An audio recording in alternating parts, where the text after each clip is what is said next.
78-year-old billionaire who has not stopped whining about his problems. Oh, she had a big crowd. Oh, the crowd. This weird obsession with crowd sizes. It just goes on and on and on.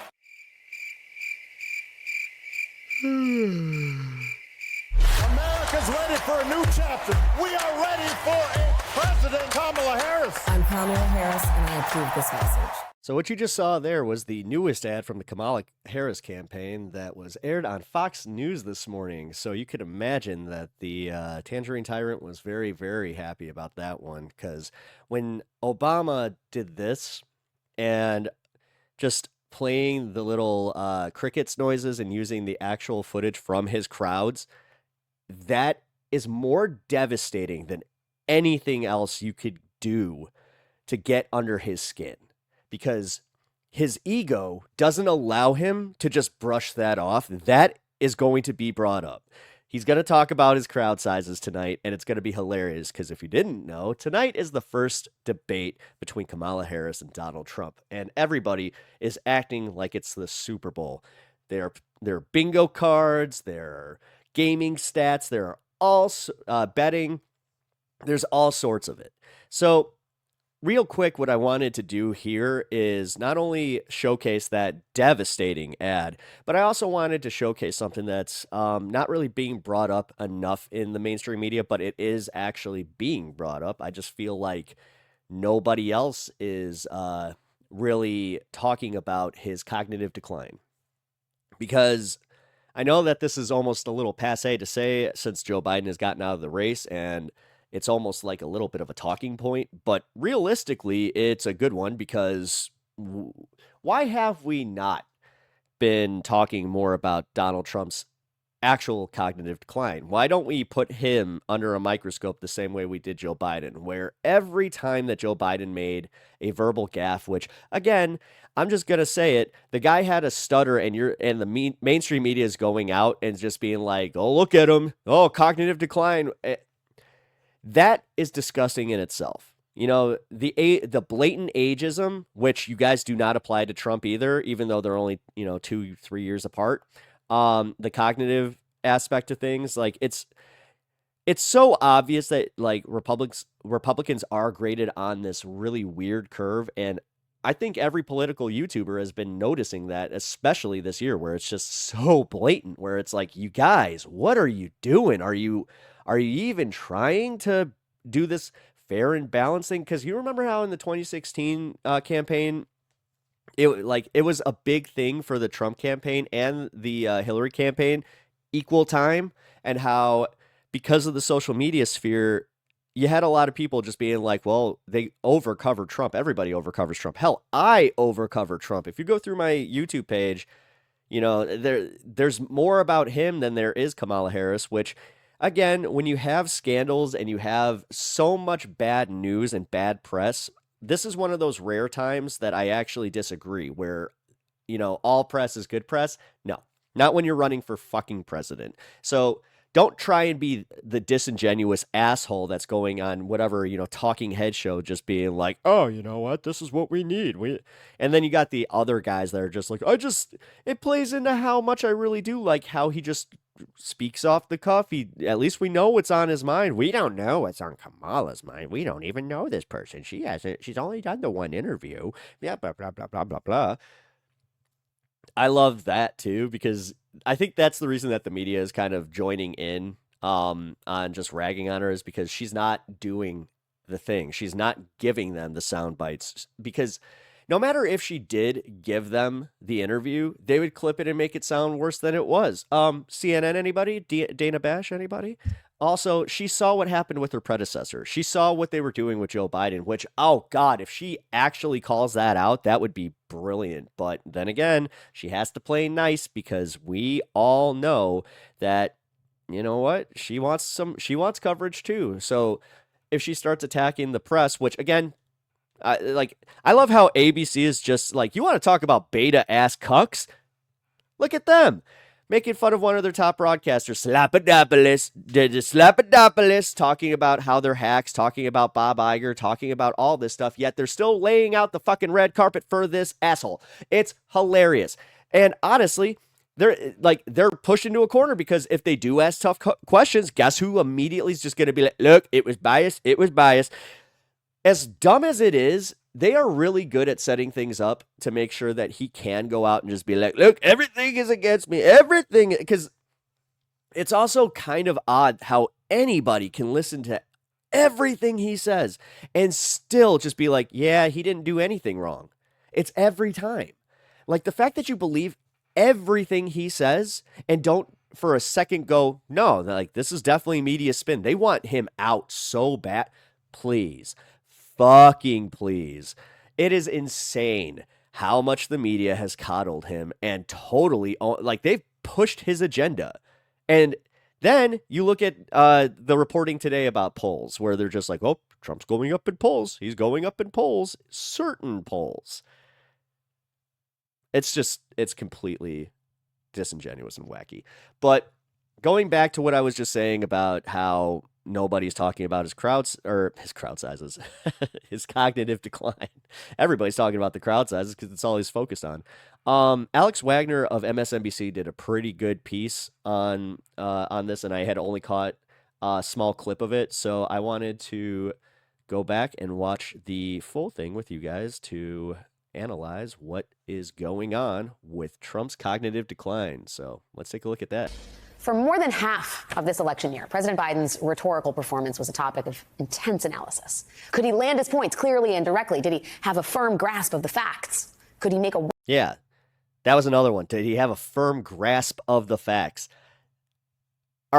Is that ever asked about Donald Trump? Like, what? The guy has as much grasp on facts as your 5-year-old walking out the door on the school bus. Well-reasoned, which I'd argue they probably have a better grasp on facts. Argument. But not nearly as much attention was paid to the skills of the other guy. Between January and June of this year, Media Matters found nearly 10 times as many articles focused on just Biden's age or mental acuity as focused on just Trump's.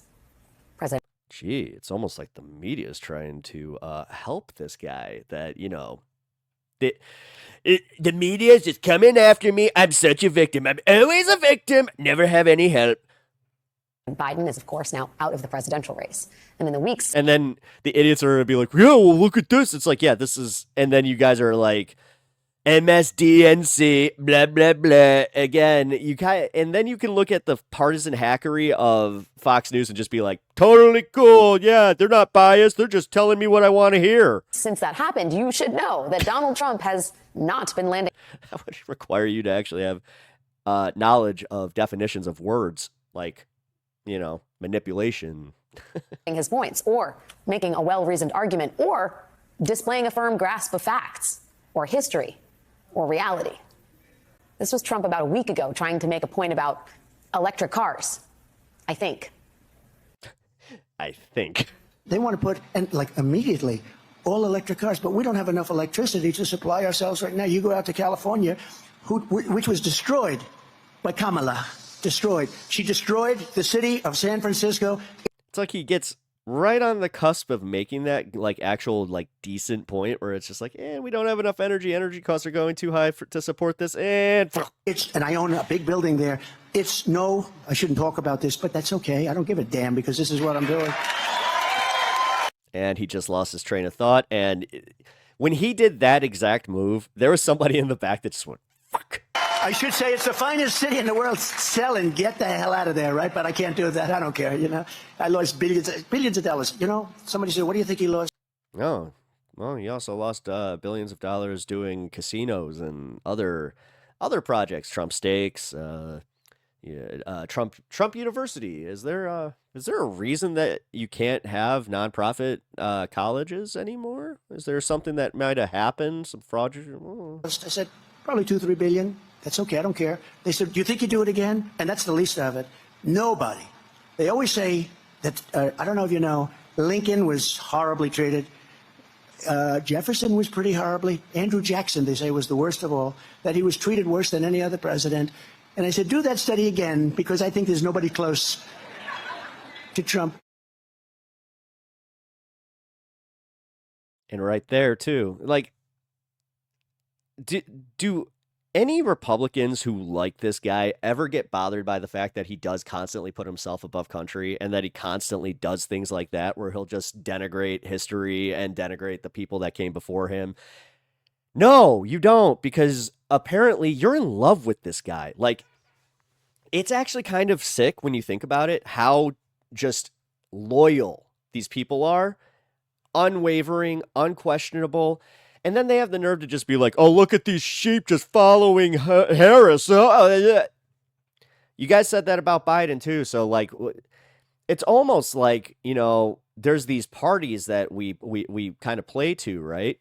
And we just proved ourselves not, you know, like putting somebody above the country and the party. We're trying to, you know, make a coalition with the party, as opposed to you guys who you guys can't even keep your party together. Like, the biggest talking point right now is if he loses, does the GOP rebound from this? Why would that be a thing? Huh? You guys didn't divide your party or anything. Oh, is it almost like you guys are also getting into fistfights? Because have I got a clip for you in a little bit? It takes some amount of rhetorical skill to connect. That's how I'm closing this one. It's going to be fun. Electric cars to Lincoln's assassination. But does it also require mental decline? Lincoln's assassination, JFK. This is Trump today, revealing just how much I mean, hell, even Reagan, dude. Like, Reagan actually got shot. You got grazed in the ear, you pussy. he misses running against President Biden or something. But just out of curiosity, who likes Crooked Joe? Who likes Sleepy Joe? Who likes Crooked Joe? Who likes Sleepy Joe? Yeah, a lot of people do. A lot of... Oh, hey. It's this is actually more pathetic than watching a stand-up bomb, because what he's doing is he's not only bombing, but he's going back and trying to play old bits, and even they're just kind of like, we've heard this. Well, now he's got plenty of time to sleep. You ever see a guy, somebody told him he looks great in a bathing suit on a Monday, Tuesday, Wednesday, Thursday, and Friday during the week, and he goes to the beach with a thing that's built, you know, it's built for children to lift up. You know, it's aluminum, and he can't lift it. He can't lift his feet out of the sand. And then he's dead, cold, knocked out, sleeping. What? I mean, even when Trump is in his comfort zone talking about crime in urban areas these days, he still manages to sound off. This is just rambling. And this is part of the problem, is you have so many Americans that listen to this and just go, uh-huh. Like, for me to ramble, that's what this platform is for. This motherfucker is trying to go for the highest position in the entire world. Let's argue. And here he is. You're comfortable with this? You're comfortable with an aging, doddering fool who already made our country look bad, who already lost? You're just comfortable with this loser. Okay. To me, I mean, honestly, I think it's more pathetic than that you guys have to sit here and put him up and try and sell us him again than Harris. Like, I love how much you guys are panicking over the fact that Harris can form coherent sentences, because you know this is what he's going to end up doing. You know he's going to end up ranting, and then she's just going to, you know, bring it up. But man, a little speculation for that debate tonight and the next video on my channel for tomorrow. number one thing that I get spoken to What is with this audio? by the people, and I meet so many people, is crime. Holy shit. I mean, they can't believe it. They can't walk out of their apartments and buy a loaf of bread without getting mugged or rapped or shot. You look at Chicago, it's like, it's not. Ah, yeah. Yeah, you know what? I couldn't go get my my dog food today because I had to dodge bullets like the Matrix, you know. Every day, every 5 feet I was just old joke. Even believable. I don't know. I miss the Matrix. Getting wrapped when you buy a loaf of bread is, I don't know, is that a problem? Is the bread wrapped? Or are you? I don't know. What the fuck did he do? I'm sorry. I wasn't even laughing at my fucking stuff. I heard that in my fucking my earpiece, my headphones, and I was like, wait, what? My brain just fucking Wrapped. Also, for the record, Oh my FBI God. statistics show historic declines in violent crime. Now, Yeah. Actually, Chicago right now is it's pretty good. One of the most unsafe areas that you couldn't walk, around in, even, during this guy's presidency, has been cleaned up. So, did you clean up Chicago, Mr. Trump? Huh? What happened to all that crime after you? Did crime go down? No, that's right. You left office with the high point in crime. Weird how you didn't do anything about that. Trump has never had a particularly solid grasp of the facts, but wow, has his dissociation from reality gotten extreme. Mm-hmm. You take a look at bacon and some of these products and some Bacon. You can't even eat bacon anymore. A bacon cheeseburger. Only I can afford a bacon cheeseburger anymore. people don't eat bacon anymore. And we are going to get This motherfucker who's the energy Look at him prices down. staring When we get at him. energy down. This was caused by their horrible energy wind. It was caused by the wind. And he can't even get his talking points straight. He's just like, the bacon's too high, but the wind and the birds. So wind is ruining bacon, but energy is the future. What you're going to need. You need more energy. Electricity is desperately needed for AI. Oh my god. Do you remember when he was railing against the nuclear power plants? Like, oh my god. AI controversial, but we got to be the top of it. This is the Republican nominee for president. Yeah, just remember, this is your guy. Like, this is why every person that I see on social media that is still doing the Trump shit, which, dude, really? You still think you're trolling the libs, almost 10 years later with the same old, same old? It's kind of funny. At this point, it's adorable. But this, I mean, I have eyes, I have ears, my brain kind of works, but apparently yours just kind of shut down. This is it. This is the best you've got. May or may not believe he is still running against Joe Biden, a man whose feet are buried in the sand at the beach somewhere, and who has also destroyed breakfast foods because of his wind turbines. And that's why Lincoln's He's being weighed down by the little aluminum thing. assassination He's was still dragging it around. nothing next to how they are treating Donald Trump. Where is the avalanche of analysis questioning that guy's mental dexterity? It's nice to see Where? her do this. Right there, that is insane that we're just kind of like, yep, totally fucking normal. It's good. I think the most interesting period of politics is going to be 2028 and the post-Trump era, especially if he loses this election. It is going to be insane to watch. Also, I did just read a piece arguing that the delay of his trial, or not his trial, his sentencing, is actually really bad for him, especially if he loses. So I think that that was actually a Democratic win, because now he can't play the victim card. And I have a feeling that kind of did play into it, which is kind of funny when you're thinking about, well, they're after me, they're coming after me, totally unfair, but they stopped coming after you. They're like, no, because you're in the middle of election, we'll wait. And then it's just like, oh, what do you mean I'm such a victim, man? But going back to my point from earlier, how the Democrats have totally gotten behind Harris.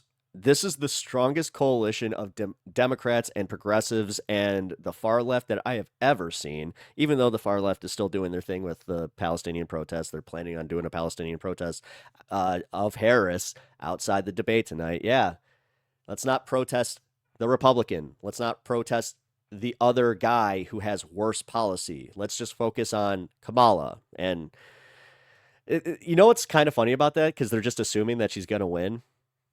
Yeah.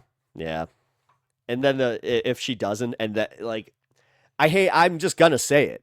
If she does lose, you kind of deserve the egg on your face after that. But what sucks is how materially, how many people are going to die then? How much true outrage are you going to feel, and what are you going to do about it then too? What? Please explain. I want to know. Because I'm getting frustrated with the no answers. It's always, what are you going to do? Are you just going to withhold my vote? You need to withhold your vote too. You need to prove a point. This is all we got. Jesus Christ. As I said, it's so weird. And I read Twitter this morning too. I saw the bombing of the tent camp, and I think that this is getting beyond reprehensible. And again, like you have this, you're even getting to the point where even Biden's kind of like, okay, man, like now you're using weapons we said we weren't going to send you, and you're bombing tents, and then you're trying to be like, no, what are you talking about? There were 2 terrorists in that area. We don't know where. It was just sand. And you're like, yeah, okay, okay, but hey, you know what?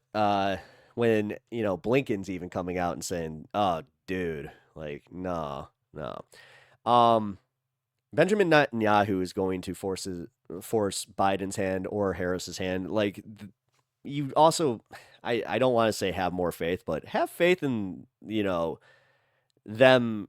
Like, have faith in the Israeli people instead of constantly calling every Israeli, a pro-genocide. Like, anybody who even agrees with, stopping this genocide, if you have one minor disagreement or you say this, I don't think this is how it's going to work, pro-genocide is what they throw at you. And that's, again, fascist. You're fascist. You're Nazi.